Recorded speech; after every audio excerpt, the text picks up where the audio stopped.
Neutral venue پر بھارت کے ساتھ match قابل قبول نہیں، پی سی بی کا آئی سی سی کو 2 ٹوک جواب۔ چیمپئنز ٹرافی پاکستان میں ہوگی یا ہائیبرڈ ماڈل پر، آئی سی سی بورڈ میٹنگ میں فیصلہ آج ہوگا۔ چیمپئنز ٹرافی کے مستقبل کا فیصلہ ووٹنگ کے ذریعے ہونے کا امکان۔ پاکستان نے بورڈ میٹنگ سے پہلے ٹرافی کا قابل قبول فارمولا مانگ لیا۔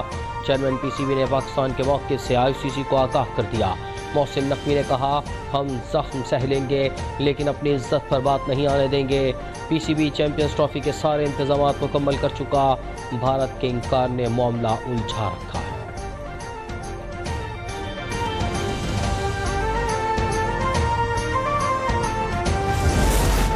پاکستان سمیت دنیا بھر میں فلسطین کے مظلوم عوام کے ساتھ یکجہتی کا دن۔ صدر مملکت آصف زرداری اور وزیر اعظم کا فلسطینی بھائیوں سے اظہار یکجہتی۔ شہباز شریف کا غزہ میں فوری اور غیر مشروط جنگ بندی کا مطالبہ۔ اقوام متحدہ نے عالمی پائیدار امن کے لیے فلسطین کا 2 ریاستی حل ناگزیر قرار دیا۔ اقوام متحدہ کی قرارداد کے باوجود فلسطین میں اسرائیلی بربریت جاری، عالمی برادری کو اسرائیلی مظالم کا نوٹس لینا چاہیے۔ Army chief general Asim Munir کا فلسطین سے اظہار یکجہتی کے عالمی دن پر مطالبہ، کہا کہ فلسطینی عوام کو پاکستانی قوم کی مکمل سفارتی، اخلاقی اور سیاسی حمایت حاصل ہے۔ عالمی برادری فلسطینیوں پر اسرائیلی ظلم کو نظر انداز نہیں کر سکتی۔ وزیر اعلیٰ سندھ مراد علی شاہ کہتے ہیں کہ اقوام متحدہ کو فلسطینیوں کی نسل کشی روکنے کے اقدامات کرنے چاہیے۔ عالمی برادری کو نہتے فلسطینیوں، بچوں اور خواتین کے قتل عام پر جاگنا ہوگا۔ وزیر اعلیٰ پنجاب کا فلسطین سے اظہار یکجہتی کے عالمی دن پر پیغام، کہا کہ فلسطینی عوام کی قربانیوں کو خراج تحسین پیش کرتے ہیں۔ پاکستان فلسطینی عوام کے حق خود ارادیت کا حامی ہے اور رہے گا۔ سابق وزیر اعظم اور بانی پی ٹی آئی کی زندگی کو درپیش خطرات پر سنجیدہ ہونا چاہیے۔ پی پی رہنما آصفہ بھٹو زرداری کا انتباہ، کہا ہمیں بھی جیلیں اور پھانسی برداشت کرنا پڑی، معاملے کی سنگینی کو زیادہ شدت سے محسوس کر سکتی ہوں۔ بانی کو علاج کے لیے مکمل، منصفانہ اور جائز سہولتیں ملنی چاہیے۔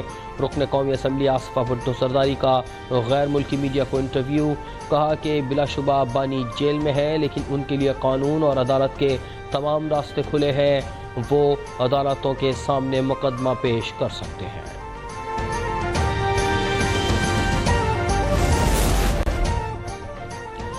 بانی پی ٹی آئی اور بشرا بی بی کے خلاف توشہ خانہ 2 کیس میں فرد جرم کی کارروائی ایک بار پھر مؤخر۔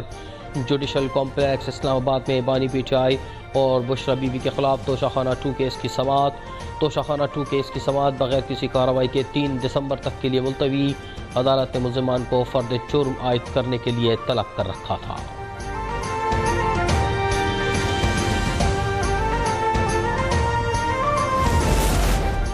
نیب نے بشرا بی بی کو گرفتار کرنے کا فیصلہ کر لیا۔ نیب راولپنڈی کی ٹیم خیبر پختونخوا بھجوا دی گئی۔ نیب کے پی کے اور پولیس کو بھی ٹیم سے مکمل تعاون کی ہدایت جاری۔ بشرا بی بی کو 190 ملین پاؤنڈ کیس میں وارنٹ جاری ہونے کی بنا پر گرفتار کیا جائے گا۔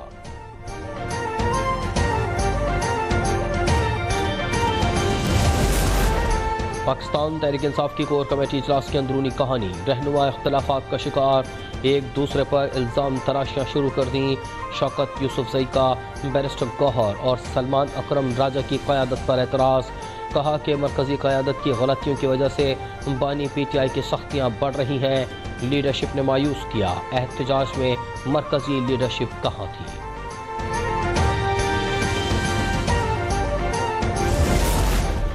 Salman Akram Raja secretary general P T I کے عہدے سے مستعفی، انہوں نے استعفیٰ پارٹی قیادت کو بھجوا دیا۔ چیئرمین بیرسٹر گوہر کا سلمان اکرم کا استعفیٰ منظور کرنے سے انکار، کام جاری رکھنے کی ہدایت۔ فائنل کال میں ناکامی پر صاحبزادہ حامد رضا بھی مستعفی، پی ٹی آئی کی سیاسی اور کور کمیٹی سے استعفیٰ دے دیا۔ قومی اسمبلی کی نشست سے بھی مستعفی ہونے کا اعلان۔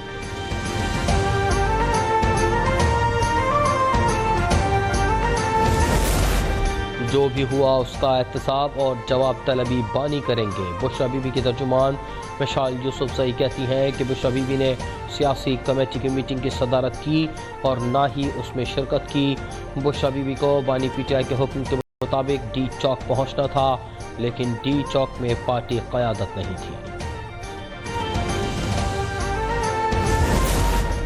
پی ٹی آئی رہنما شیر افضل مروت پارٹی قیادت پر برس پڑے، دھرنا سنگجانی نہ لے جانے کی ذمہ داری بانی پر ڈال دی۔ کہا ابتدائی فیصلہ یہی تھا کہ ڈی چوک ہی جانا ہے۔ بیرسٹر گوہر نے سنگجانی پر دھرنا دینے کی حکومتی پیشکش سے آگاہ کیا، مگر بانی راضی نہیں ہوئے۔ علی امین گنڈا پور تو 26 نمبر چورنگی سے بھی آگے نہیں جانا چاہتے تھے۔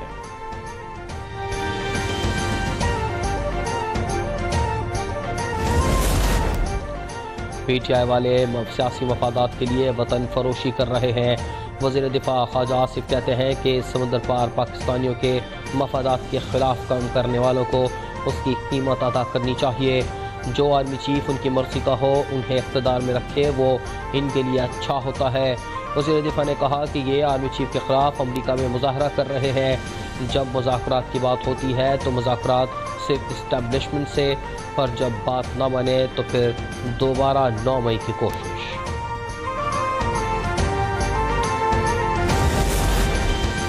بانی کا شوق پورا نہیں ہوا تو ایک اور کال دے کر شوق پورا کر لیں۔ وفاقی وزیر برائے منصوبہ بندی احسن اقبال کا طنز، کہا کہ یہ لوگ اپنے ساتھ دہشت گرد لائے تھے۔ پی ٹی آئی کی سینکڑوں ہلاکتوں کی کہانی بسپائی چھپانے کی کوشش ہے۔ یہ لوگ ڈس انفارمیشن کے چیمپئن ہیں۔ سوشل میڈیا پر ان لوگوں نے پورے بلو ایریا کو لال سیاہی پھینک کر سرخ کیا ہوا ہے۔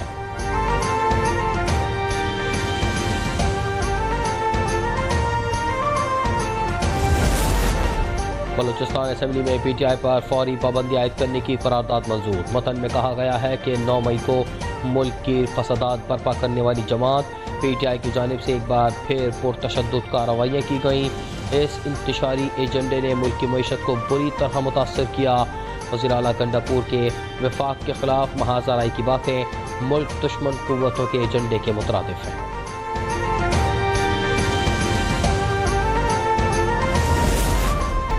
پی ٹی آئی مظاہرین کا اسلام آباد پہنچنا پنجاب حکومت اور پولیس کی ناکامی ہے۔ نون لیگ کے ساتھ اتحاد صدر مملکت کی وجہ سے چل رہا ہے۔ گورنر پنجاب سردار سلیم حیدر کی اتحادی جماعت پر تنقید، کہا پی ٹی آئی کے احتجاج کے باعث ملک کو ناقابل تلافی نقصان ہو رہا ہے۔ مطالبات سڑکوں کے بجائے میز پر حل ہونے چاہیے۔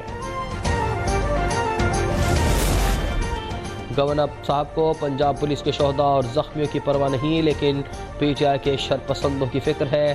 تحریک انصاف سے اتنی ہمدردی ہے تو گورنرشپ چھوڑ کر پی ٹی آئی میں شمولیت اختیار کر لیں۔ وزیر اطلاعات پنجاب اسما بخاری کا گورنر پنجاب کو جواب، کہا کہ حکومت کیسے کرنی ہے، انتظامی معاملات کیسے چلانے ہیں، ہمیں آپ کے مشوروں کی ضرورت نہیں۔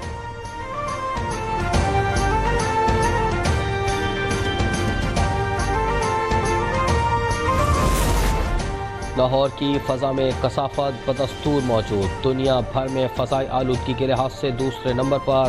ایئر کوالٹی انڈیکس 222 ریکارڈ کیا گیا۔ اسموک کی روک تھام کے لیے حکومتی اقدامات بھی جاری۔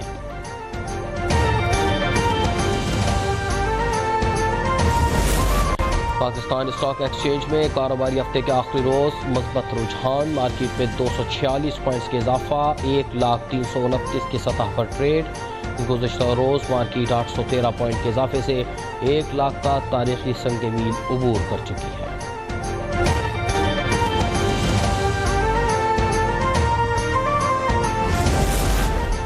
نوجوانوں کو استعمال کر کے پاکستان کے خلاف سازش کی جا رہی ہے۔ وزیر اعلیٰ بلوچستان سرفراز بگٹی کہتے ہیں کہ بلوچستان میں اساتذہ، نوجوانوں اور معصوم لوگوں کو خون میں نہلایا گیا۔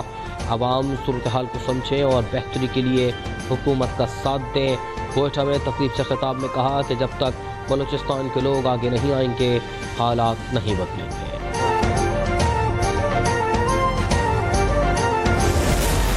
یوگنڈا میں بارشوں کے بعد مٹی کے تودے گرنے کے واقعات میں 15 افراد ہلاک، 100 لاپتہ ہو گئے۔ ہلال احمر کے مطابق 40 مکانات بھی مٹی کے تودے تلے دب گئے۔